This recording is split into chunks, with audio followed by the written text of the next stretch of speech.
Nelson Mandela gets a yes when he calls for lifting economic penalties against South Africa.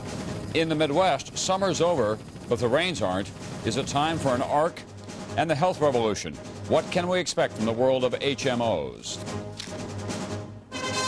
This is NBC Nightly News with Tom Brokaw. Good evening. There are more dramatic signs tonight of the profound changes in the world that we knew for so long. South Africa. For the last 8 years, much of the world has refused to do business with that country because of its racial policies. Now, South Africa is preparing for elections that will include full black participation for the first time. And so today, Nelson Mandela, South Africa's best-known black leader, went to the UN and asked that economic sanctions be lifted. The response was quick and positive. NBC's Andrea Mitchell tonight. Mandela said it was time to lift the sanctions because the South African government has taken concrete steps toward black majority rule. We believe that the time has come when the international community should lift all economic sanctions against South Africa. Mandela acted because South Africa's parliament voted yesterday to include all races in a transitional governing body, preparing for free elections next April. Within hours of Mandela's appeal, the Senate followed a similar decision by Canada's government and voted unanimously to lift U.S. sanctions, with the House expected to agree. This is an historic step in South Africa's long path from apartheid to democracy and freedom.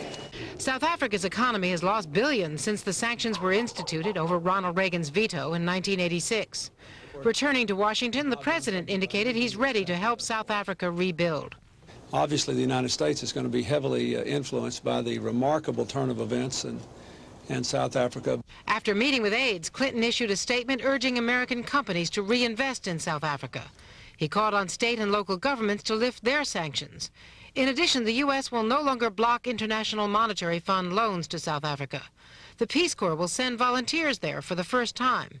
Commerce Secretary Ron Brown will lead a trade delegation to South Africa. We're anxious to be of assistance in creating a vibrant economy in South Africa, creating economic growth. Tonight, Mandela and South African President F.W. de Klerk are both in Washington seeking help for the difficult transition that lies ahead. Andrea Mitchell, NBC News at the White House. The lifting of economic sanctions does not automatically mean a bonanza for South Africa. As NBC's chief financial correspondent Mike Jensen explains now, caution is the theme for many businesses. For American companies, the lifting of sanctions could mean $8 billion a year in new business, but it will not take place quickly.